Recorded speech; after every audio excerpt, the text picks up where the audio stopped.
इसलिए धर्म अर्थ काम मोक्षम,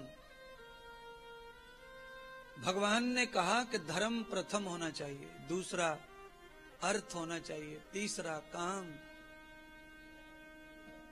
काम का अर्थ होता है संतान उत्पन्न करना, गृहस्थ करना, ये तीसरे नंबर पे है। विवाह करने से पहले आदमी के पास में धर्म और अर्थ होना चाहिए, धर्म और पैसा, फिर विवाह, ये काम है।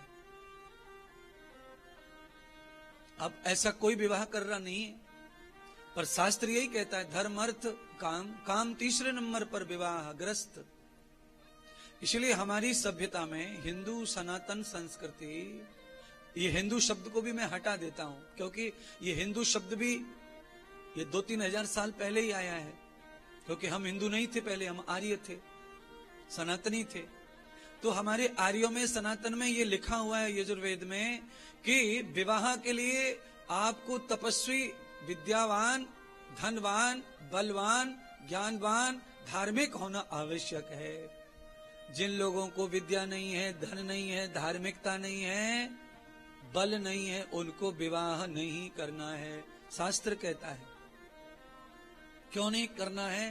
क्योंकि गृहस्थ को भोगने के लिए बल की जरूरत है, स्त्री पुरुष दोनों को बल चाहिए। अगर हम में बल नहीं है तो हमारा गृहस्थ सुकून शांति में नहीं रहेगा, चिड़चिड़ा ग्रस्त हो जाएगा।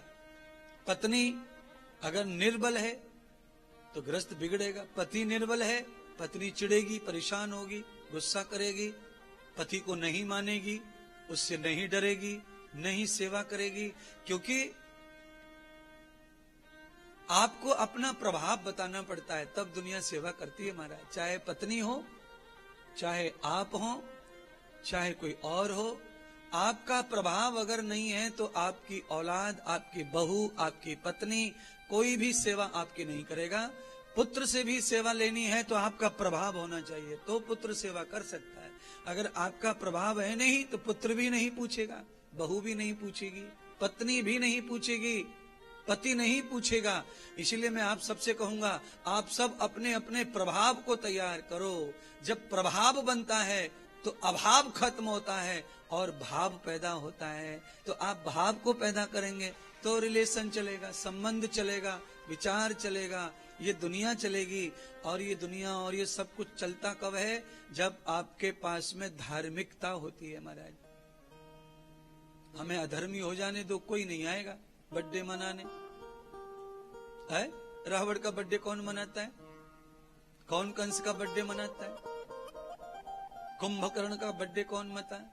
शूर्पणखा का बर्थडे कौन मनाता है? ताड़का का बर्थडे, बोलो, पूतना का बर्थडे कौन मनाता है? राम जयंती आती है कि नहीं? अच्छा, सीता जयंती आती, राधा जयंती आती, कृष्ण जयंती आती। अरे भैया इनको तो 10,000 साल 5,000 साल हो गए तो भी जन्मदिन हो रहा है।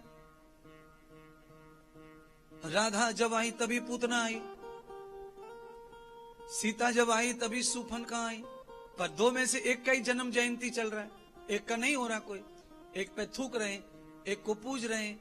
अब आपको गणित लगाना है कि थूकने वालों में लिस्ट बनानी चाहिए तुम्हारी कि पूजने वालों में। तो गुरु होने के नाते मैं यही कहूंगा प्रभु से कि मेरे भक्तों को पूजने वाला बनाइए, थूकने वाला मत बनाइए।